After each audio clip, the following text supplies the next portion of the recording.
Let me begin by reminding you, being chosen does not exempt you from the fight. It guarantees it. When you are chosen by God, you are marked. You are not invisible. The light in you exposes the darkness in others.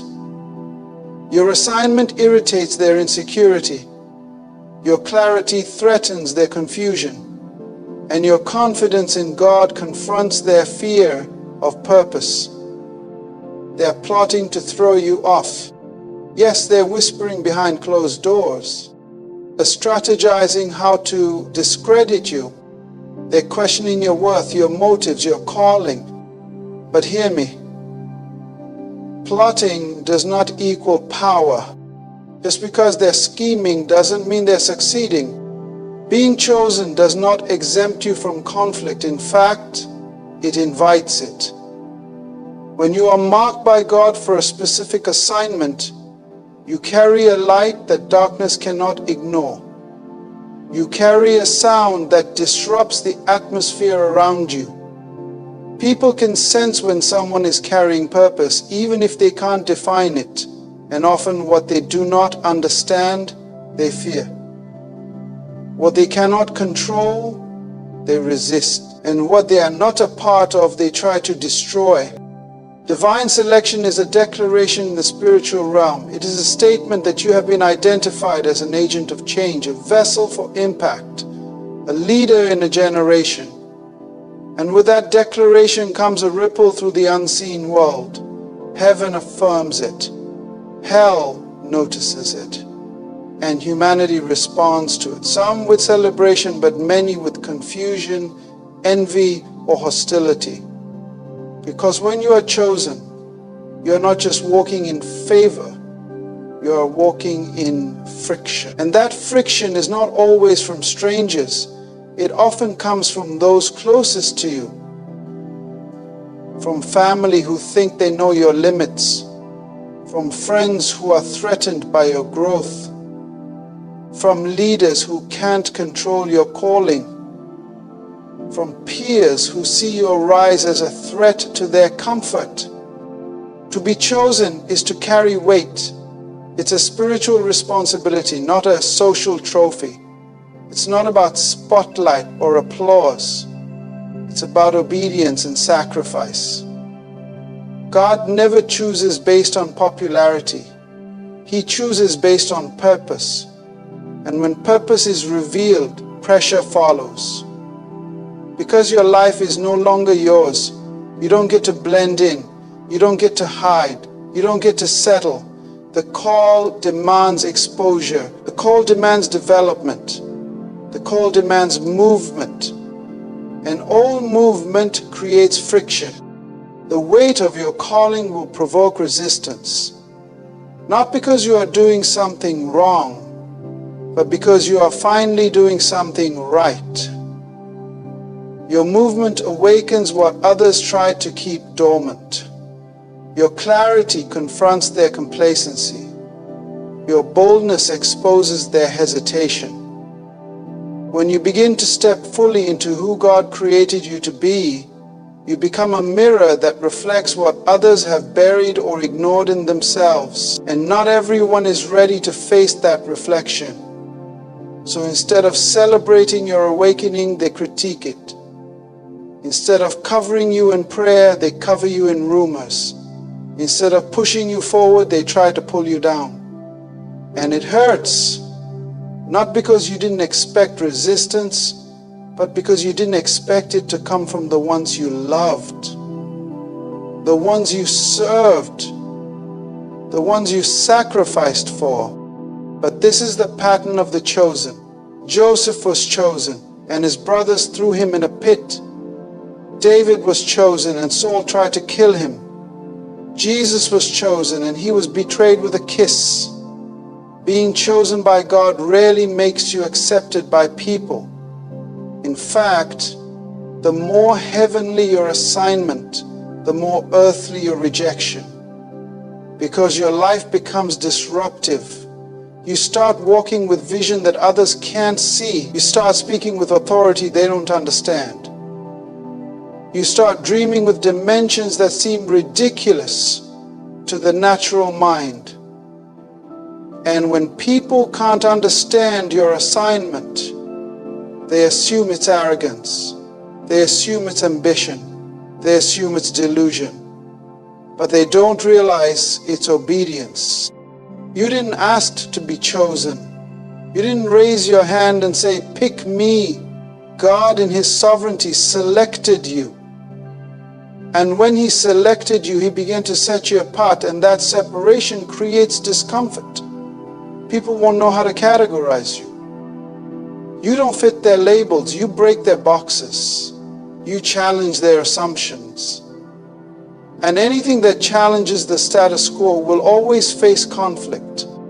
So the question is not whether conflict will come. It's whether you'll stand in the midst of it. Will you remain faithful when misunderstood? Will you keep building when others tear you down? Will you keep trusting when doors close, when people walk away, when rumors fly?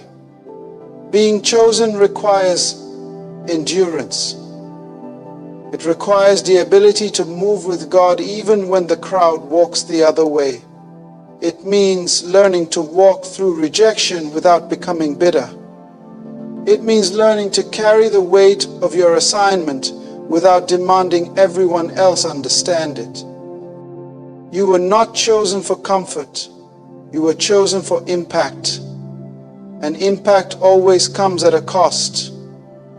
There will be seasons where it feels like obedience is isolating you. Seasons where you cry out and ask God, "Why is this so hard?" And He will gently remind you that the resistance you're facing is not because you're off track, but because you're right where you need to be. The warfare is confirmation. The struggle is evidence. The conflict is part of the curriculum. You are not being punished. You are being proven. And through it all, you must remember that the one who chose you is faithful. He knew what you would face before He called you. He knew the betrayal, the slander, the sleepless nights.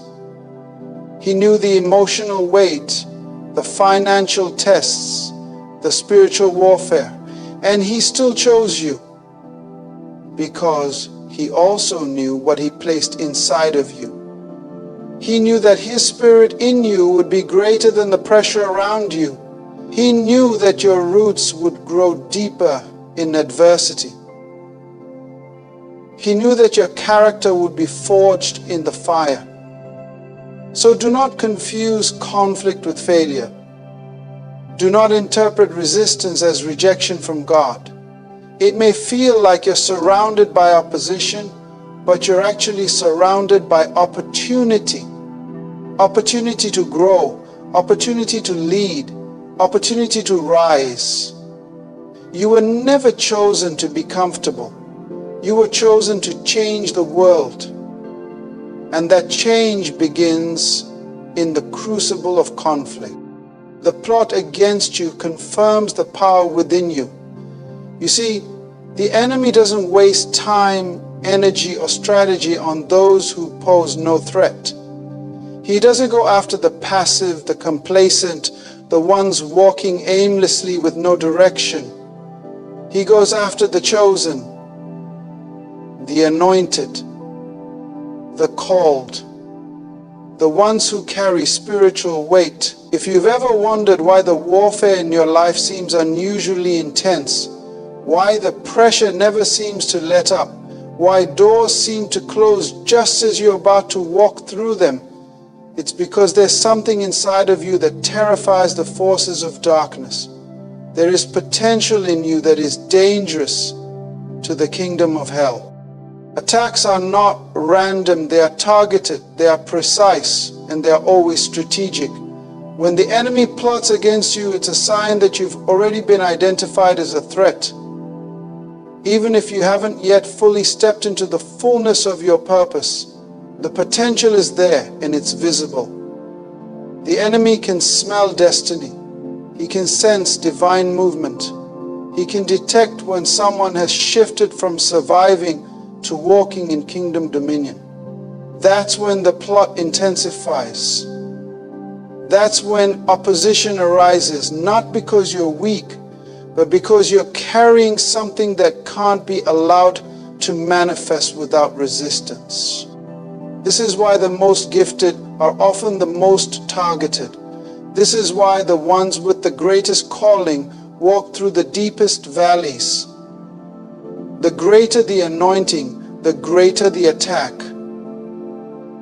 Because what you carry can shift atmospheres, break generational cycles, release captives, and establish kingdom influence in territories that have been locked in darkness. The enemy knows that if you ever wake up to who you really are, if you ever shake off the lies, if you ever stop playing small, if you ever fully embrace the power within you, he won't be able to stop what God is about to do through you. So the plot is not proof of your weakness, it's proof of your power.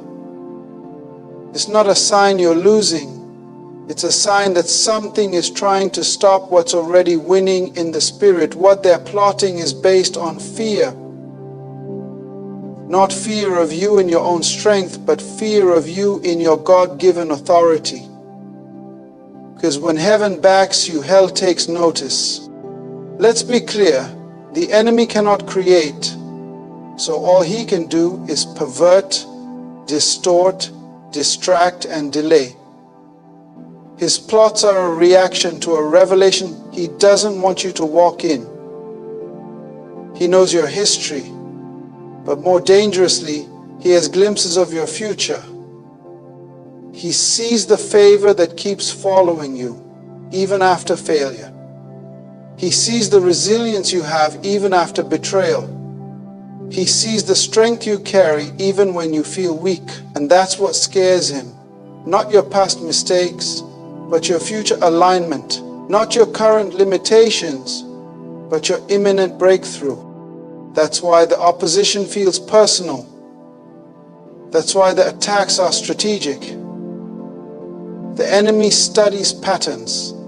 He knows your bloodline. He knows what tripped up your father. He knows what bound your mother. He knows the insecurities that run in your family. He knows the generational limitations that have kept others stuck. And he sees that you're about to break that cycle. So he plots. He schemes. He whispers. He sends confusion, division, temptation, exhaustion, anything to get you to second guess the power inside of you. But what he didn't calculate is your endurance. He didn't count on your discernment increasing. He didn't see that the pressure would push you deeper into purpose, that the attack would birth a greater anointing, that the betrayal would cause you to pray more fervently, that the delay would grow your discipline. What the enemy meant to destroy you is becoming the very thing that strengthens you. And here's the deeper truth. The plot is part of the process. It's not a detour. It's a divine classroom. You are being refined in the fire. You are being stretched, not to break, but to expand. You are learning to trust God in the dark so you can shine even brighter in the light. You're developing a prayer life, a level of authority and a spiritual maturity that doesn't come from comfort, but from contending. The reason you're still standing is not because the attack wasn't real, but because the power in you is greater than anything formed against you. You're not surviving on willpower. You're moving on divine power. You're not progressing because of applause. You're advancing because of alignment. Every time the enemy tried to throw you off, heaven used it to pull something greater out of you. Every setback has been sowing into your strength. Every loss has been planting seeds of wisdom. Every plot has become a platform So the next time the enemy plots, don't panic. Take it as confirmation that you are not ordinary. Confirmation that you're walking with heaven's authority. Confirmation that the power within you is not to be underestimated. Because when you carry God's purpose, you don't run from attacks.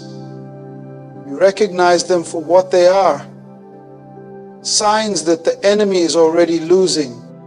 Divine purpose always overrides human plans. No matter how calculated, how strategic, how well-resourced the opposition may be, when God has declared a thing over your life, no human agenda can override it. People may gather, conspire, whisper and plan behind closed doors, but their efforts are no match for the blueprint of heaven. Before they ever thought to sabotage you, before they ever developed a plan to trap you, before one word of accusation was spoken, your purpose was already spoken into existence by the mouth of God. You must understand that divine purpose is not something that evolves over time based on human opinion. It's not flexible based on your environment. It doesn't adjust based on who approves or disapproves. It was set before time began. The eternal God, who exists outside of time, already authored your life's design. Your calling is not fragile. It's not up for debate. It cannot be cancelled by human hands because it was written by divine decree. And that decree is backed by all the authority of heaven. What they plot in darkness, God exposes in the light. People may try to maneuver against you in secret. They may smile in your face and scheme behind your back, but God sees it all. There is no meeting, no whisper, no email, no manipulation that escapes His notice. And the God who sees in secret will reveal in His time. He is not intimidated by human power, nor is He rushed by human agendas. He waits until the fullness of time to uncover what was meant to destroy you, and then He uses it as fuel to elevate you. Sometimes it feels like the enemy is winning. Sometimes the attacks feel relentless. Sometimes the lies seem louder than the truth. But divine purpose has a way of moving quietly through seasons of confusion, only to erupt with clarity when the time is right. God doesn't need to defend you when you're under fire. He will vindicate you when it's time to rise. He doesn't always explain the delays because purpose is never in a hurry. When you're walking in divine alignment, you don't panic over opposition. You learn to recognize that even their resistance is part of your refinement. Every human strategy against your purpose is reactionary. It's always responding to what God has already done. That's why it can't succeed. You're not living life hoping to stumble into purpose. You're walking out a plan that's been settled in eternity. That plan includes provision for every plot, wisdom for every obstacle, and strength for every season. People may try to sideline you. They may try to block your access, but they can't block your anointing. They may try to bury your name, but they can't bury your purpose. The truth is, many people are fighting against what they don't understand. Your life doesn't make sense to them because it's governed by a higher order. When doors open that you didn't knock on, when opportunities come that you didn't campaign for, when favor follows you in rooms where you don't have credentials, it confuses those who operate only in human logic. But what they call unfair, heaven calls ordained. What they call coincidence, heaven calls divine orchestration. God's strategy for your life includes not only where you're going, but every detour that will try to stop you. He already saw the betrayal. He already factored in the rejection. He already accounted for the loss. And still he said, go. Still he said, I have plans for you. Still he said, you will accomplish all that I've spoken over your life. This is why you can walk with boldness, not arrogance, but holy confidence, because you're not banking on your own plan. You're walking in His. Think about how many times it could have gone differently. How many moments the enemy tried to write a different ending for you. How many relationships, decisions, mistakes, and attacks were meant to derail you, and yet you're still here. That's not luck. That's not coincidence. That's purpose, overriding everything else. God's hand has been sovereignly steering your life, even when you didn't see it, especially when you didn't understand it. And yes, the enemy is strategic. He studies patterns, watches timing, waits for vulnerability. But he is still under authority. He cannot act without permission. And even when he is allowed to move, he is unknowingly working in service to God's greater plan. What was meant to destroy you becomes what matures you. What was meant to distract you becomes what deepens you. That's the power of divine purpose. It doesn't avoid resistance, it transforms it. It doesn't skip the struggle, it redeems it. And it doesn't fear human opposition, it outlasts it. Because when God has spoken something over your life, no voice in this world has the authority to undo it. The strategy of God is always higher than the schemes of man. The wisdom of God always surpasses the manipulation of people. And the favor of God always outruns the plans of the enemy. So when they plot, don't panic. When they scheme, don't shrink. When they resist, don't retreat. You don't have to control everything when you're submitted to the one who controls it all. Human plans may be loud, but divine purpose is louder. What is written in heaven cannot be erased by earth. The ink God used to write your destiny was not temporary, it was eternal. And no matter what comes against it, it will stand. Your blessing is not a reaction, it's a preordained reality. You are not becoming blessed, you were already blessed before the foundation of the world. Before your name was ever spoken by man, it was declared in heaven. Before you ever made your first mistake, your destiny had already been secured. You were chosen, appointed, and blessed, not based on your performance, but based on divine intention. And that intention was established in eternity, not as an afterthought, not as a last-minute plan, but as a deliberate and strategic placement of favor over your life. Too often we live as though we are chasing something that's running from us. We pray, we fast, we strive, thinking that blessing is a reward for doing all the right things. But blessing isn't something you work to earn. It's something you were born carrying. It was woven into the fabric of your spiritual DNA. You don't fight for it, you walk in it. You don't earn it, you steward it. When you understand this truth, it shifts how you live. You stop trying to impress heaven and you start expressing what heaven already placed in you.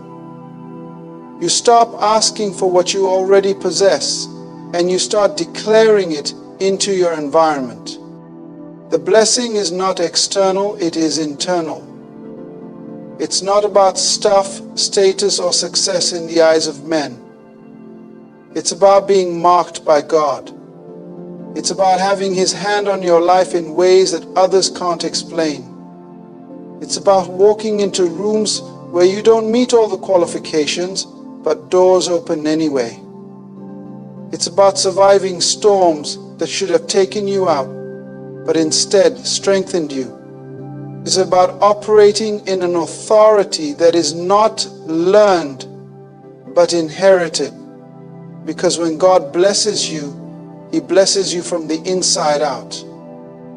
He changes your posture, your perception, your expectation. This is why you can't afford to shrink to fit environments that don't understand your identity. When you carry the blessing, you will stand up, not because you're trying to, but because heaven has made you distinct. You don't carry common oil. You don't carry a generic calling. What's on you is different, and with that difference comes responsibility.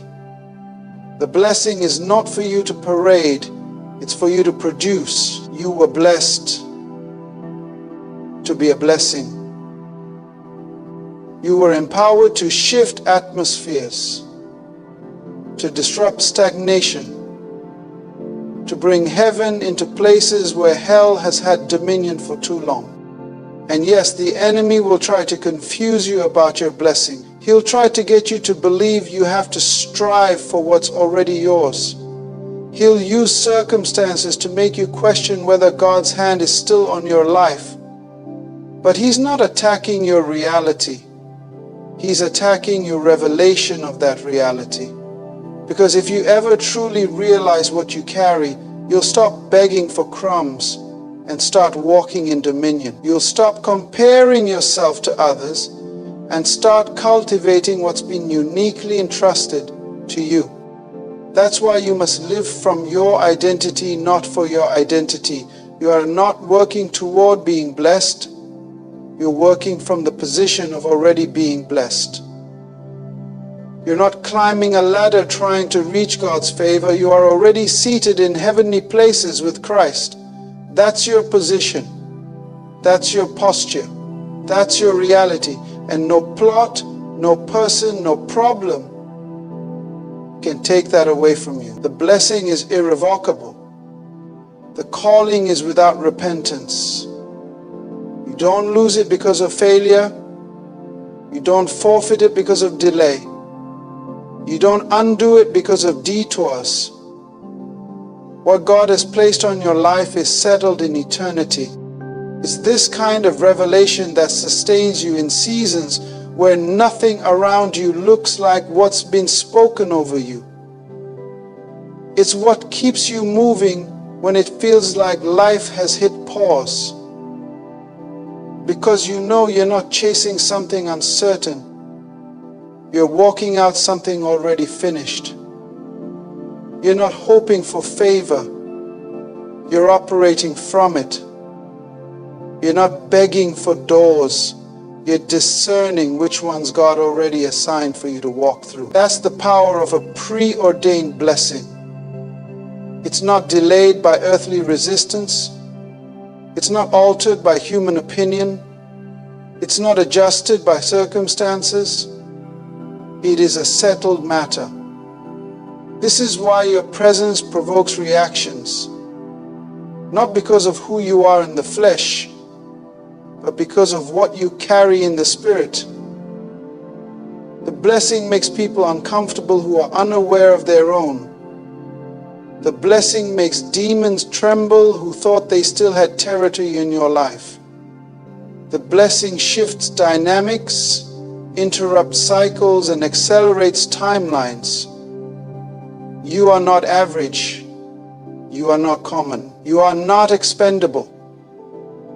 You are evidence of a divine strategy that was put in motion before the foundations of the earth were laid. You were seen. You were known. You were blessed. And now you are simply walking it out in time, what God already decided in eternity. That's why no weapon formed against you can prosper, because the weapon was designed in time, but the blessing was released in eternity. That's why the opinions of people cannot define you, because their understanding is limited, but your calling is eternal. That's why no plot can prosper, because the plot is reactionary, but the blessing is foundational. So stop chasing what you already carry.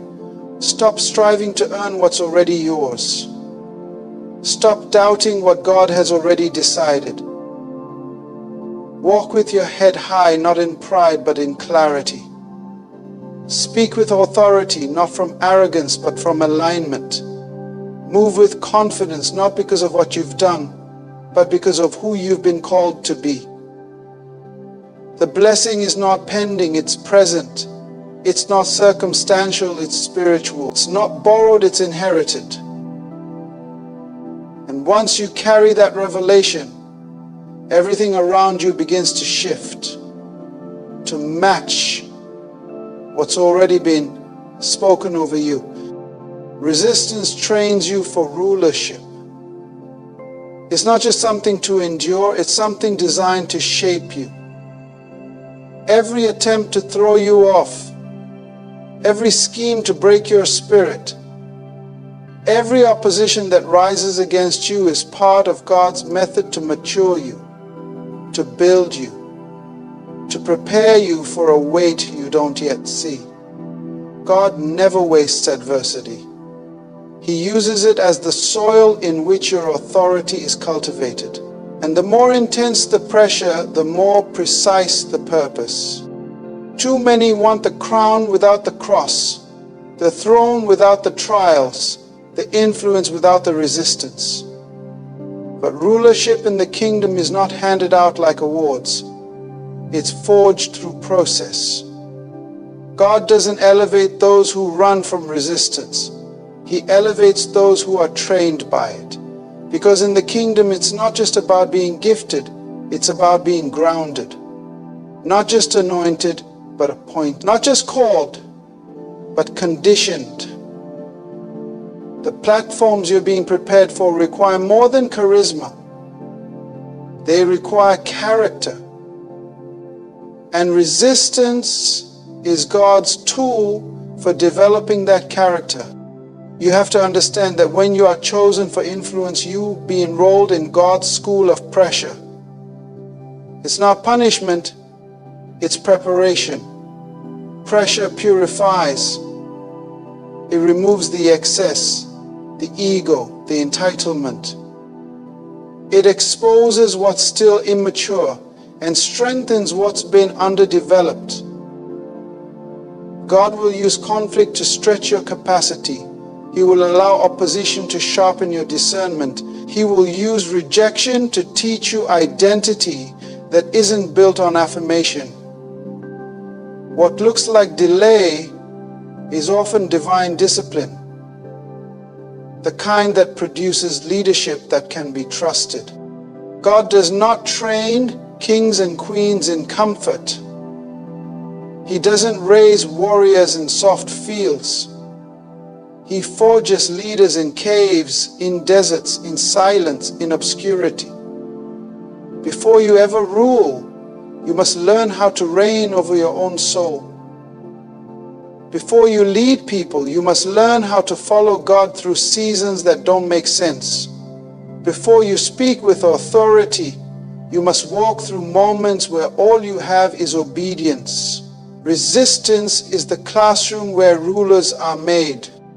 And make no mistake, every attack that comes against you is not just an inconvenience. It's an indication. It's revealing that there is a dimension of leadership, of dominion, of kingdom influence that your life is being shaped for. People don't throw stones at empty trees. The pressure proves that there's fruit. The warfare is a complement in the spirit. The enemy doesn't resist what isn't rising. And if the fire has been hotter lately, it's not because you're being forgotten. It's because you're being formed. There are levels of maturity, of wisdom, of spiritual authority that cannot be taught. They must be lived through. You don't learn endurance from a textbook. You learn it from tears, from losses, from standing when everything tells you to quit. You don't gain authority just by praying for it. You gain it by surviving the process that prayer sustains you through. You don't walk into rulership just because you're called. You walk into it because you were proven faithful when no one was watching. And resistance is the proving ground. Pressure creates capacity. It stretches you. It forces you to confront what's in you. It uncovers fears you didn't know were there and strengths you didn't know you carried. It teaches you how to speak truth when it's unpopular, how to stand firm when it's lonely, how to wait when it hurts, how to lead when it costs you. Rulership is not about domination, it's about service. And resistance is the school where you learn how to serve with integrity, how to carry influence without being carried away by it. The platform God is preparing you for is not a place of performance, it's a place of purpose. It's where your pain becomes your message, where your scars become a signpost for others, where your endurance speaks louder than your eloquence. And God will make sure that when you get there, you're not driven by ego but by obedience, not fueled by applause but by assignment. That's why He's allowing the resistance now to strip you of every dependency that could compromise your destiny later.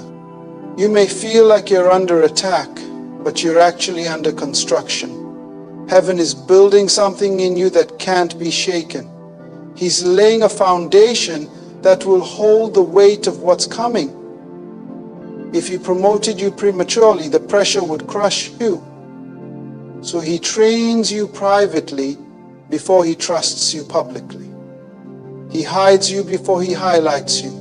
And that hiding, that season of resistance, is not a setback, it's sacred preparation. The people who plot against you, the environments that reject you, the systems that try to silence you, they are unknowingly participating in your training. Because God will use even your enemies as your exercise equipment. He will use their opposition as your opportunity to grow stronger, wiser, and more resilient.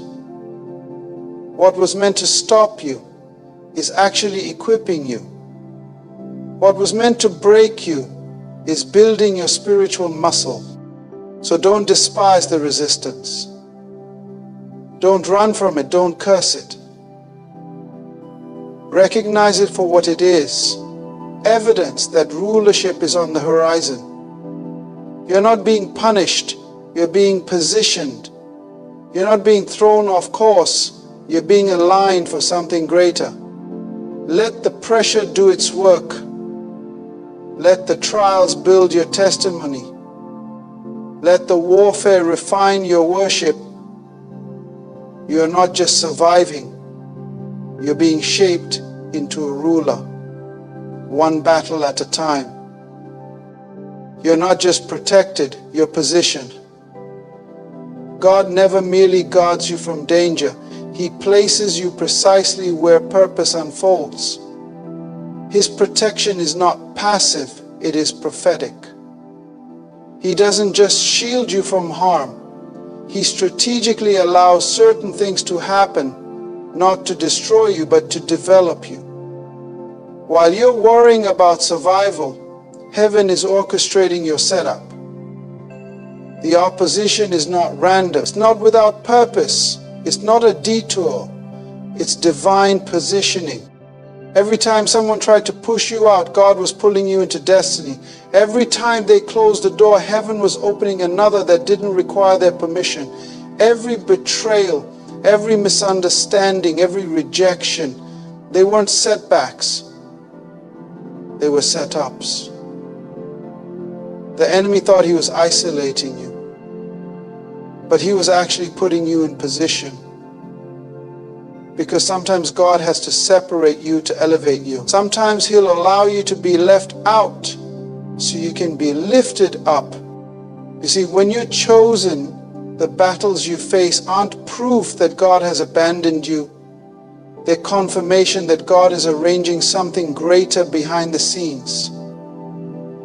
What they meant to bury you, will become the very soil that grows your breakthrough.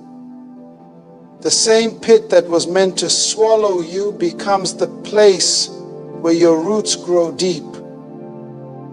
You don't rise by avoiding dirt, you rise by growing through it. And growth doesn't happen on mountaintops, it happens in valleys, in tension, in resistance. Think of it like divine chess. While your enemies are making moves based on limited sight, God sees the entire board. He's not reacting, He's orchestrating.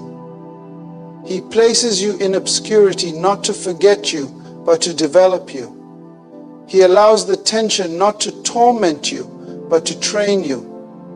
And just when it looks like you're surrounded, He reveals that you're actually in perfect position for elevation. That's why you don't have to retaliate when people try to push you down. You don't have to vindicate yourself. You don't have to fight for your name. You don't have to prove anything to anyone. When you understand that God is not just protecting you, but positioning you, you begin to walk with a different kind of confidence. The kind that says, even if I don't understand this moment, I trust the one who's managing it. You stop panicking and start praising. You stop reacting and start discerning. Because you know, this isn't just a problem, it's placement. Every time something didn't go your way, every time you were delayed, every time they overlooked you, God was silently aligning you with something greater. Protection isn't always a visible hand. Sometimes it's a closed door. Sometimes it's a denied opportunity. Sometimes it's a broken relationship. And while we cry over what we thought we lost, heaven rejoices over what we've been rescued from. God's positioning doesn't always look like promotion at first. Sometimes it looks like loss, but buried within that disappointment is direction. Buried within that heartbreak is a holy redirection. You must realize the blessing is not just in the outcome, it's in the placement. It's in where God allows you to be when everything else says you should have been somewhere else. And when the time is right, He reveals why He had you in that exact place at that exact time with those exact people. Even if some of them are against you, He doesn't just put you in the right place. He uses the wrong people to get you there. They thought they were hurting you, but they were helping push you into destiny. They thought they were disqualifying you, but they were actually qualifying you for levels they'll never reach. That's why you can't let bitterness take root. Don't let offense rob you of vision. Don't allow what they did to distract you from what God is doing.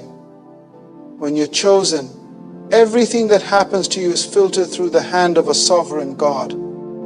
And He wastes nothing. He uses every wound, every word, every weakness to position you. You are not a victim of your story. You are a vessel of divine intent. You're not stuck.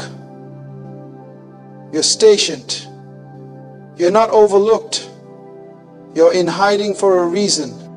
So when it feels like everything is working against you, remind yourself, this is not chaos. This is construction. This is not the end. This is alignment. You're not just being protected from what could hurt you. You're being positioned for what will reveal you, for what will launch you, for what will release what's been dormant inside of you. The place where they tried to break you will be the very place God raises you. The moment they said, you're finished, will be the moment heaven says, now you're ready. Your story is being written with intentional precision. Nothing is wasted. Not the pain, not the pressure, not the persecution. It's all a part of your positioning. You are being set on a stage that only God could build. One where your scars speak, your journey testifies, and your breakthrough becomes undeniable. So keep standing, keep trusting, keep moving forward, because you're not just covered, you're positioned. And when God gets ready to reveal what He's been preparing, no force in hell, no voice of accusation, and no act of sabotage will be able to stop what He has ordained. Let me leave you with this. You were never created to live reactive. You were designed to live from a place of revelation. And when you understand who you are, why you're here, and what you carry, you stop negotiating with fear and start navigating by purpose. Everything you've walked through, the pain, the betrayal, the resistance, the hidden seasons, has been divine strategy in disguise. You're not here by accident. You're not enduring by chance. You're positioned by providence. So rise with the mindset of a ruler. Speak with the authority of one who knows they were chosen. Move with the confidence of heaven's ambassador on earth. Stop asking for permission to be who you were born to be. Your blessing is not pending. It's been waiting on your agreement. Your enemies didn't disqualify you. They only helped unveil the necessity of your assignment. Step into the next season, not timidly but boldly, not looking for validation, but carrying confirmation. The world isn't waiting for another copy. It's groaning for your original purpose to emerge. You are not just protected, you are planted. Not just preserved, but prepared. Not just surviving, but sent. Now is the time to walk in your divine position, because no weapon, no system, no voice, and no circumstance can override what God has already established. It's already written, and you're just stepping into the chapter where the purpose, the pain, and the power finally collide. This is not just your moment, this is your mantle. Own it.